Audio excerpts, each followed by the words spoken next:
News shortly of Argyle's plum draw for the fourth round, but first, the action from home park. There were no surprises at home park. In fact, the only upset for Ken Brown was the size of the crowd. Just 8,500 turned up to see Argyle totally outclass 4th Division Cambridge United. What began as a possible cup battle quickly became more of a siege.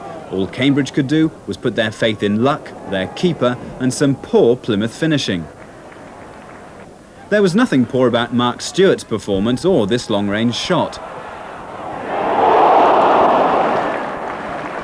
But the story of the first half was of chances being set up and missed.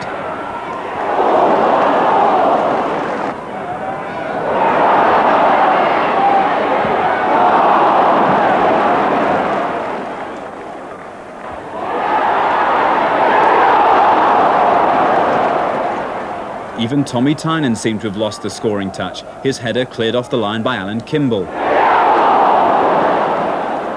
At half-time, Ken Brown told his players to be patient, but even his faith must have been tested when the second half took up where the first had left off. Then, just when he thought Plymouth would never score, Tommy Tynan took a sharp chance to notch up his 20th goal of the season.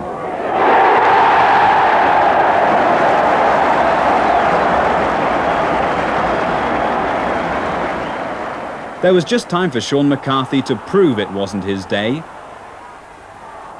before Kevin Summerfield, the game's outstanding player, nonchalantly stroked in the second to make the match safe for Argyle.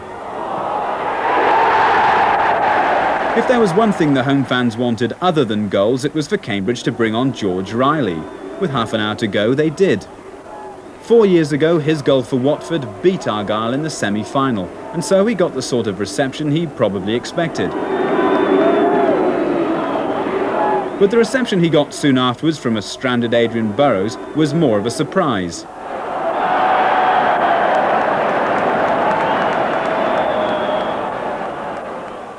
And for a few minutes, Riley seemed to be taking on his old adversaries single-handed.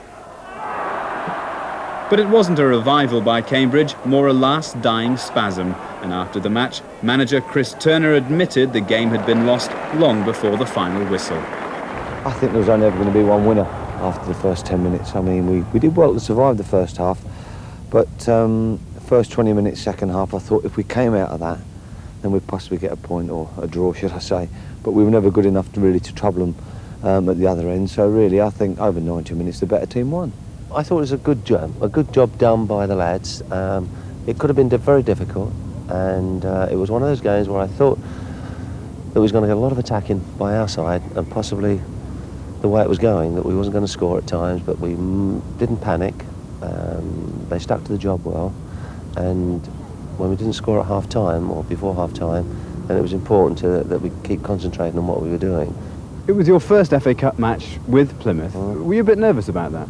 I was a little bit on edge, because not knowing how the lads would react to playing a 4th Division side, I was hoping, and it was important that we got over to them, that they weren't complacent. They had to do what we call up here, down here, a proper job.